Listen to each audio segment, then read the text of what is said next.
One of the things that we all know about Charlie Munger is he's not afraid to express his opinion. If he has something on his mind, something that he wants to tell you, he won't mince words, he'll say it up front. So he got asked recently what his thoughts were on the stock market returns over the next decade. Here's what he said. You expect the next 10 years to have lower returns in the equity markets than the last 10? He doesn't give us an idea why. The answer is yes. And could you give us a hint as to why that might come to pass? Yes, because so many people are in it and the frenzy is so great and the systems of management, the reward systems are so foolish that I don't think it's going to work at all. I think the returns will go down, yes. In real terms, the returns will be lower. Okay, I want to try and explain that for those who don't fully understand what he's talking about. The first thing that he mentions is the fact that everyone's looking to invest in the stock market. So what's happened over the past decade in stocks, we've seen unprecedented growth. Since the end of the last stock market crash 11 years ago, the stock market is up over 400%, aka over 5 times in price. Now what this does is it makes everyone flock into the market. What? You put your money in a decade ago and now you have 5 times the amount? I want to do the same. And then what happens is you get the cook, the cleaner, the sports coach, they all want to put their money in the stock market and prices get higher and higher. It's kind of similar as to what was going on in the 1920s in the market. So the 1920s was known as the Roaring Twenties. Back then the Ford Model Ts were being sold, the economy was firing, and everyone wanted to invest.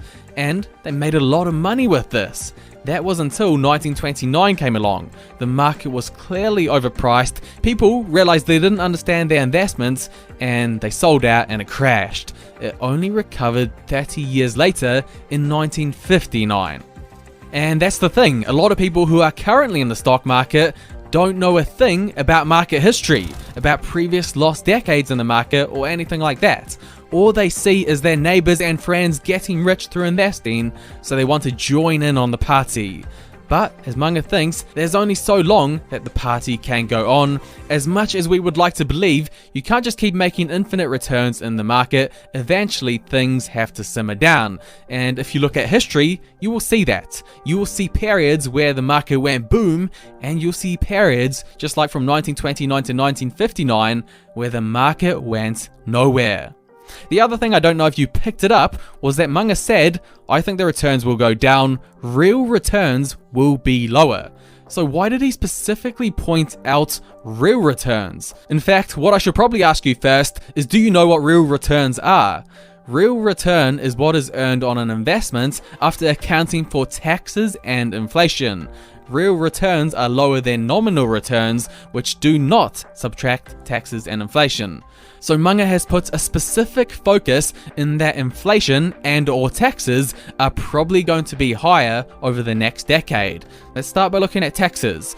Unless you've been living under a rock, I'm sure you guys know this, we have a new president in 2021. His name is Joe Biden. He has taken over from Donald Trump. Now, Trump was not a big fan of the old taxes. In fact, one of the major moves that he made when he came to power was to majorly cut taxes, especially the corporate tax rate, which he lowered from 35% to 15%.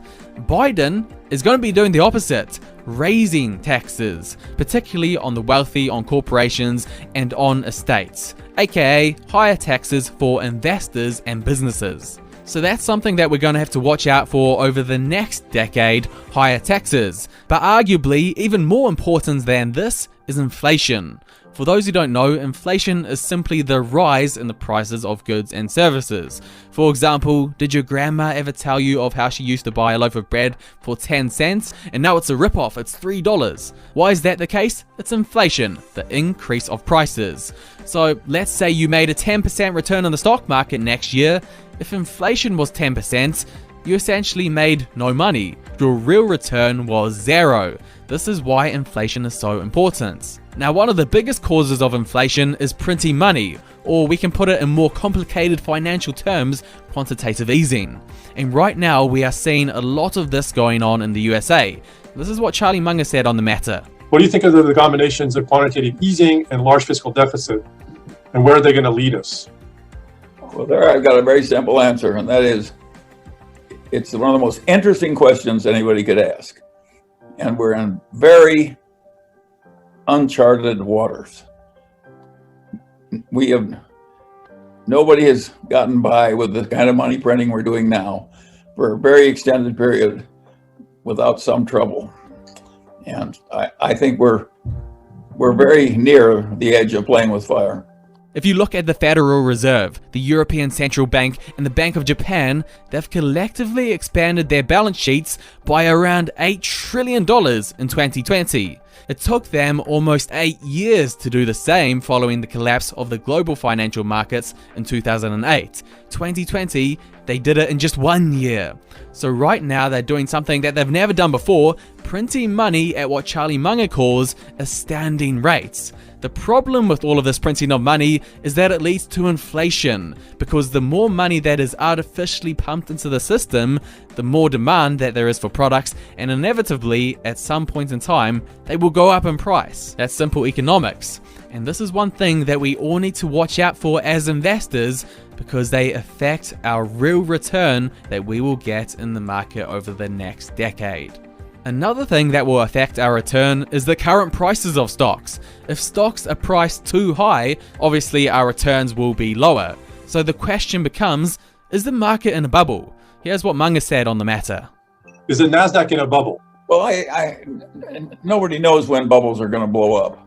Just because it's NASDAQ doesn't mean it'll have another run like this one very quickly again.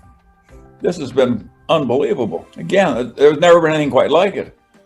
If you stop to think about it, think what Apple is worth compared to John D. Rockefeller's old oil empire. It's been the most dramatic thing that's almost ever happened in the entire world history of finance. I don't know if you guys remember, but in 2018, there was this big fuss about who would be the first company to be worth $1 trillion. It was out of Apple, Microsoft, and Amazon.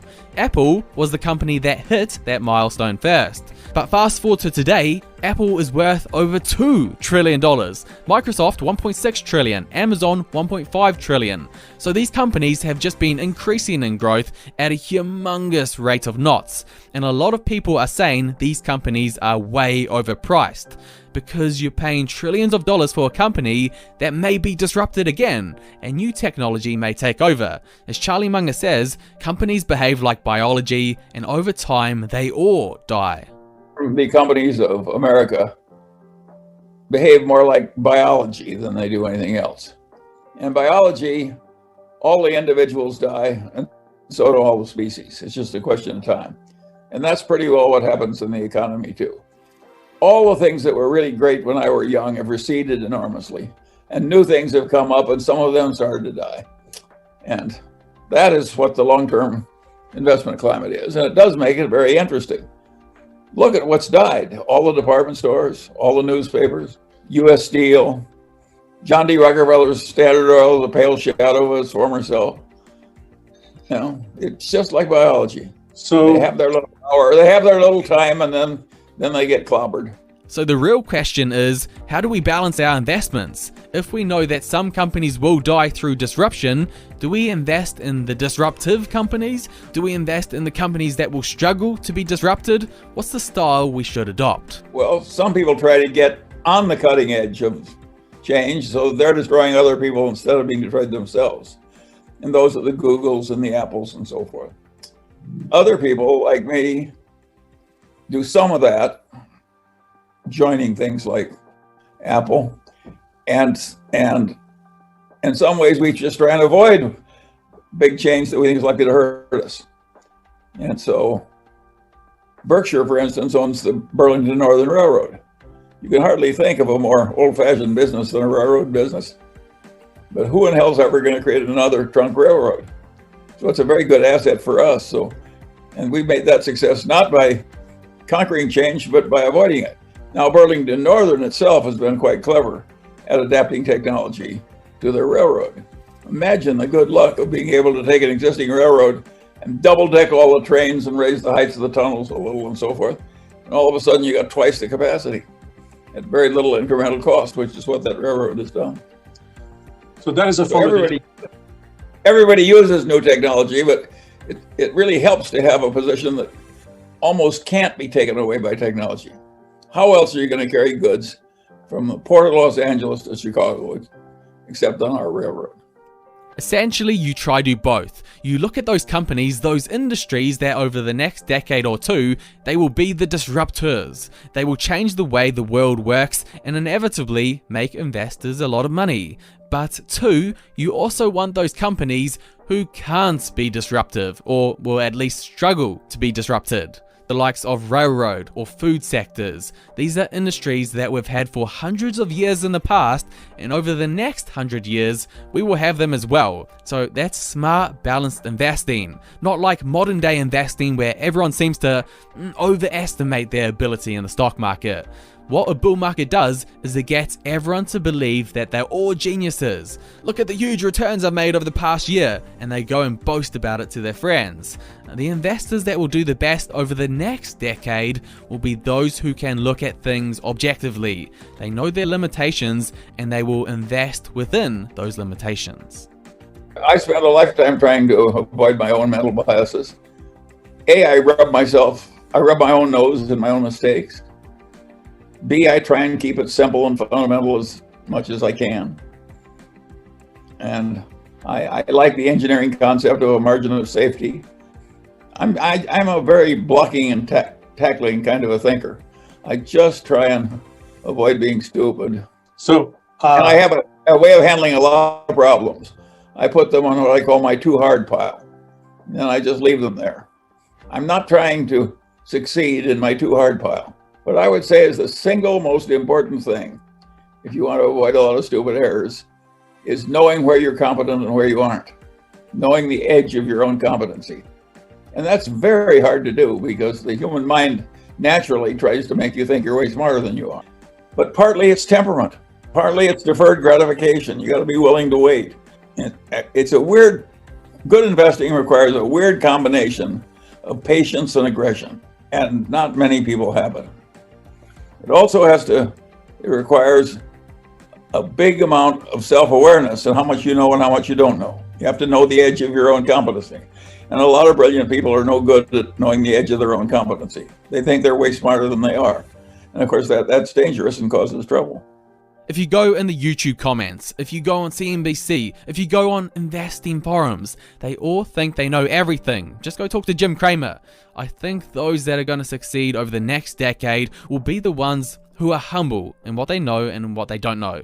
Those like Warren Buffett who stick to their circle of competence. They understand the risks of market prices, understand inflation, and invest wisely around what they do know. Let's see how many people will still be investing in 10 years. I hope you guys who are watching this video will be.